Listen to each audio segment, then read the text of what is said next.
Hello, welcome back. Sean here, Mountains Garage. Early Sunday afternoon, a beautiful day. Unexpected, originally the forecast was going to be rain all weekend. It did that yesterday, but today, spectacular, a little bit breezy. Typical fall day, I guess, but the sun is out.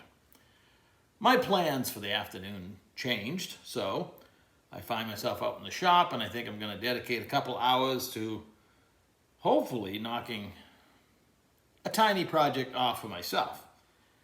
I have been collecting 9-inch Ford parts. I do that anyway, but for the 58-inch housing that we were checking the axles out in about a week ago, a few videos back, I was going to take this war case, W-A-R.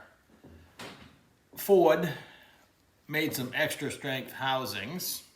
You can see it has twin ribs, but there is no N, meaning it had more nodular iron than this does. But inside, it's a they made a WAB, WAB, and a WAR war case. The WAB is a 2.89 bearing diameter for the differential. This is a 3.06. And that was going to be perfect to mate up with this Power Tracks limited slip differential that I bought a while back. It was on a closeout. My buddy sent me a link. He's one of my enablers. And it's actually perfect. This is not race car stuff. This is, for a street vehicle. I'm building the rear end to go behind my ATK 6-liter that I've been working on, the 4L80E that I'm going to swap to two-wheel drive, and I keep promising and haven't done yet, and the rear end. So I have many ring and pinions to choose from, but I was thinking it's most definitely, well, most likely going in either the 56 wagon or the 49 Chevy pickup. Probably the pickup, but either one, it's going to have a 29 to 30 inch tall tire. I like a tall tire. And that's the combination I have on my LS Swap Dodge with a 355 rear gear and a 4L80E with overdrive and lockup transmission. And that, I think, is just about the perfect cruising combination. 1950 RPMs, it's 70 miles an hour. And it's got plenty of acceleration. It's a good all-around cruising rig. So I like to stay in that mid-3 gear selection, 355. But I was thinking for both the wagon or the pickup, either one's probably going to have a trailer hitch. I might want to, tow a small trailer. Who knows what I'm going to do? And I'm not going that far. But even if I was, I have a 3 or 4 sets of 3.89 9-inch Ford ring and pinions. So call it almost 390. It's a 389 is a technical number for it.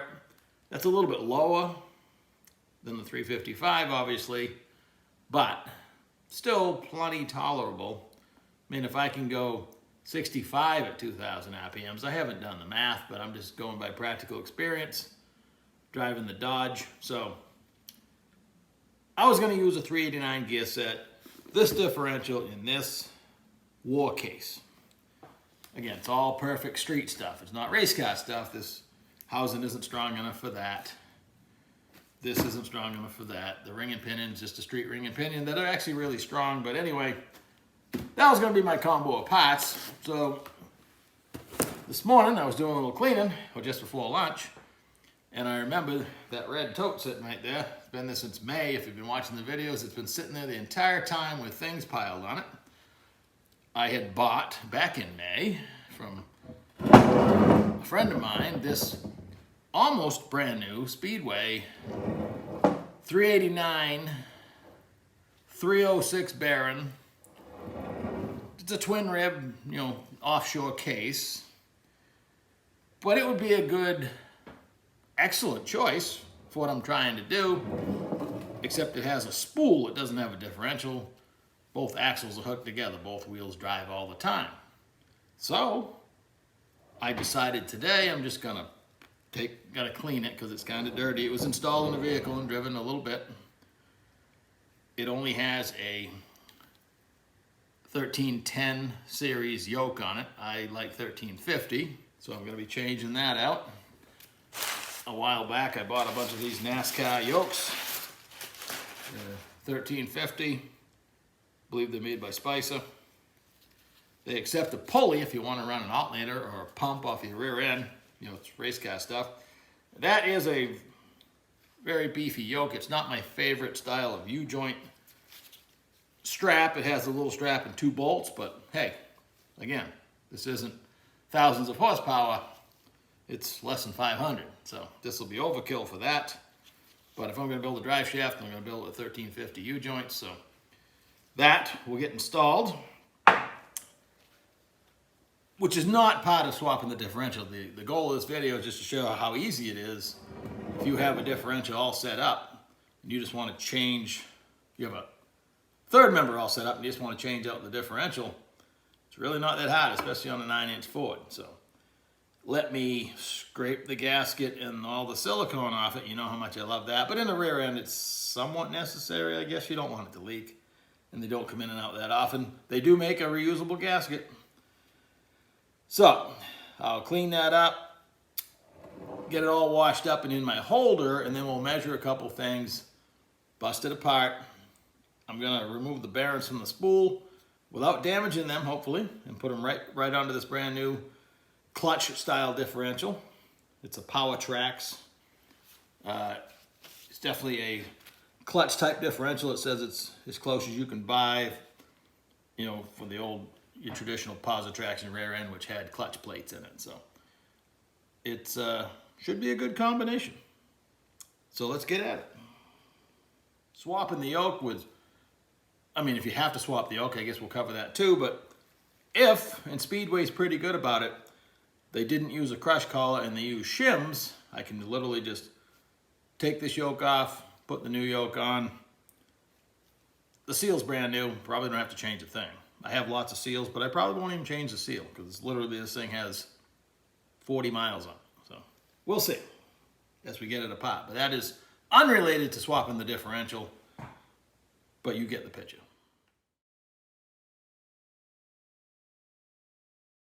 All right, we got it cleaned up and mounted in my bench fixture. One of the things I enjoy about a 9-inch Ford is that it's round. When I set it on the bench with the circle facing me, I scrape the gasket on the bottom of the circle. So all my debris is not going inside here, it's just dropping onto the bench, and I just roll it around and work on the bottom so I'm not filling my differential full of junk. If I was cleaning it up just to put it back in another housing, I wouldn't want to fill it full of garbage. So when I'm done that process, I throw the whole thing right in the wash tank and clean it off, and here we sit. If you pay attention to the ring gear, there's information you need to know. The wind is blowing hard. There's some stamp numbers. In this case, it's just a part number. Often they will tell you the tooth count, both on the ring and the pinion. There might be a control number that'll match on the head of the pinion. That way you know they went into the run-in machine and they're a pair. And often there'll be the pinion depth written on here. In this case is also the backlash. It says it should be 8 thousandths. Well, I measured it and I got 12. So it's a little bit looser than it should be, but as long as I fall in that range when I put it back together, because that's the only thing I'm going to change by changing the differential. I'm not going to change the pinion depth because I'm not even taking the pinion support out of the housing, most likely, unless in an unrelated step. I don't want to confuse this because this video is all about just swapping out your differential in your 9-inch Ford. But if I have to put a shim stack and redo because I'm changing the yoke, then I'll have the pinion support out. But I don't expect I'll have to, so we're not going to worry about that at the moment. So now that I've checked my backlash, I know it's more than it should be, but it's telling me it should have been 8 thousandths, but it was run at 12, so as long as I'm in that range, it's going to be good. Again, this probably has 30, 40 miles on it, if that. Now I'm going to take out, wow, the wind is really howling.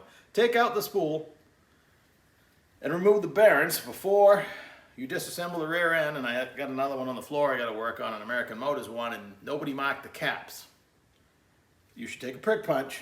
In this case, they put a 1 and a 1 and a 1 and a 1, but there's only one way it can go back together. I like to go a dot and a dot and 2 dots and 2 dots. That way there's absolutely no question. But just, you know, put numbers on it. Somehow know that you're going to put the caps back on where they belong, because it's just like an engine block. The thing's been a line board. You can't go moving these around, turning them upside down. They're kind of, it would be easy to swap them around and get it wrong. So make sure they're marked. And I've already measured my backlash. Now I'm free to take it apart and change the differential. So let's get to that point where I'm swapping the bearings over. All right, we're midway through the project. I might have lied to you, but I'll try to make up for it. I was going to remove the new bearings, essentially, from the spool and put them on the new limited slip differential. However, all these say is a part number and China on them. And I have a few sets of 306 OD Koyo made in USA bearings, brand new, just sitting here. So while I do have the clamshell remover, bearing remover, that'll pull this off, and I highly recommend having one, they're awesome. I won't be demonstrating it today. I've done it many times in the past.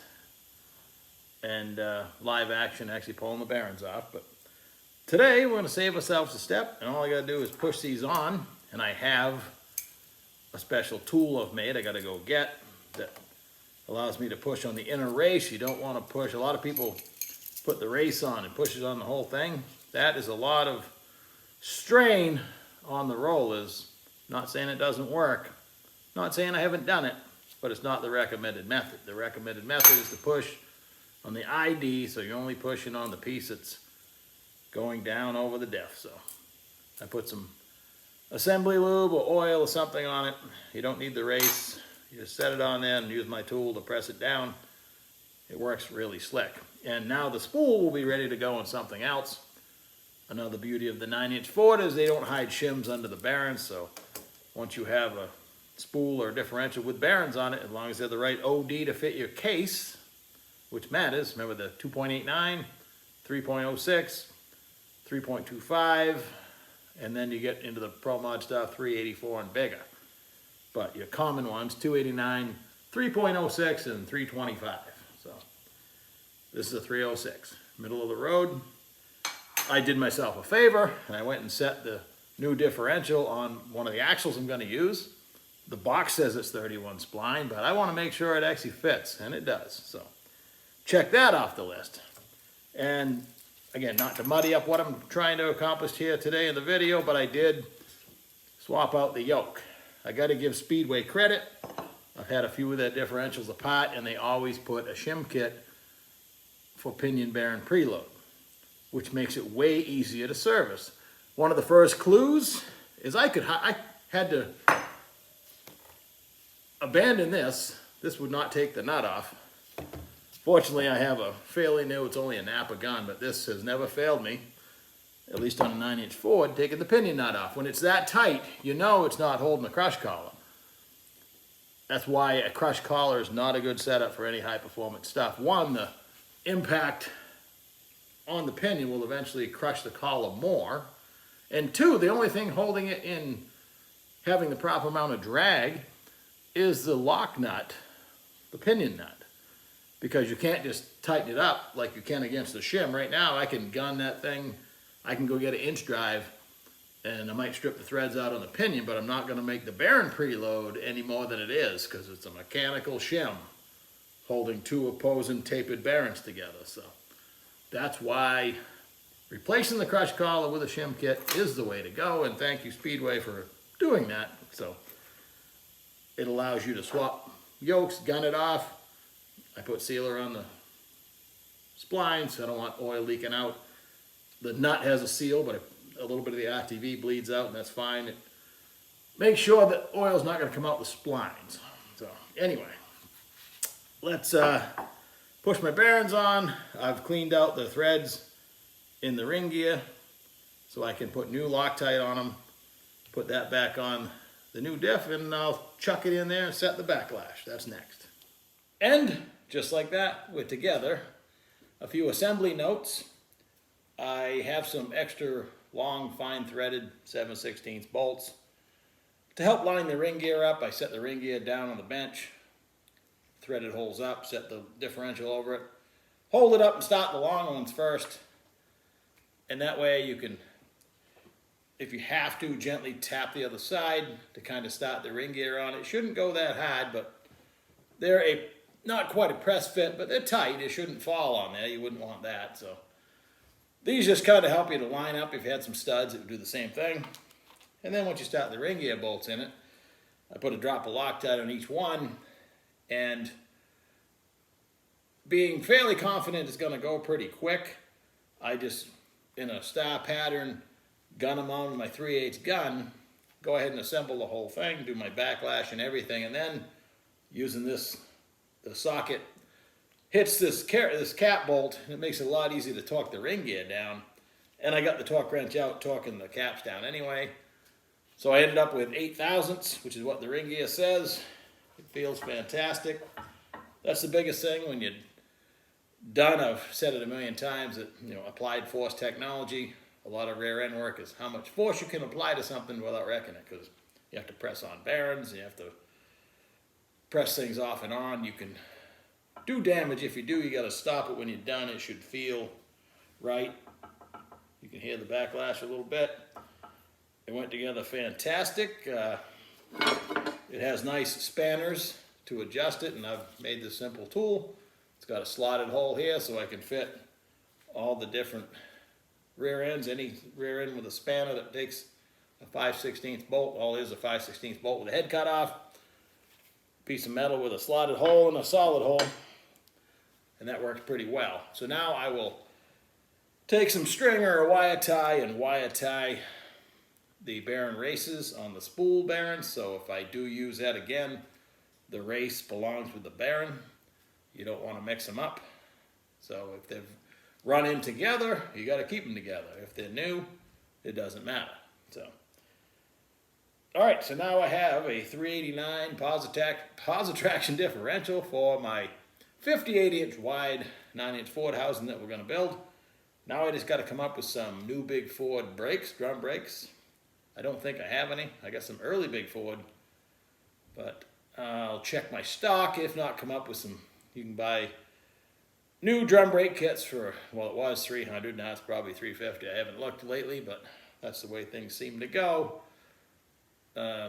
Trending upward. So have a nice Sunday. I don't know the exact time, but I know the whole project, start to finish, took place during stage 1 of today's Roval race, NASCAR race in Charlotte. So they're currently pitting at the end of stage 1, and I did this whole job, including shooting the video. So not hard. If it's nothing to be afraid of.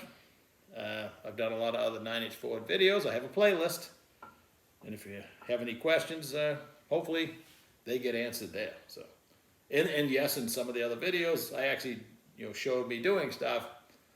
Some people like this format. Some people want to see you sit there and hammer on stuff without any words. So to each his own. I prefer this way. But have a great day, and I'll continue to do both ways. And I'll talk to you in a couple days.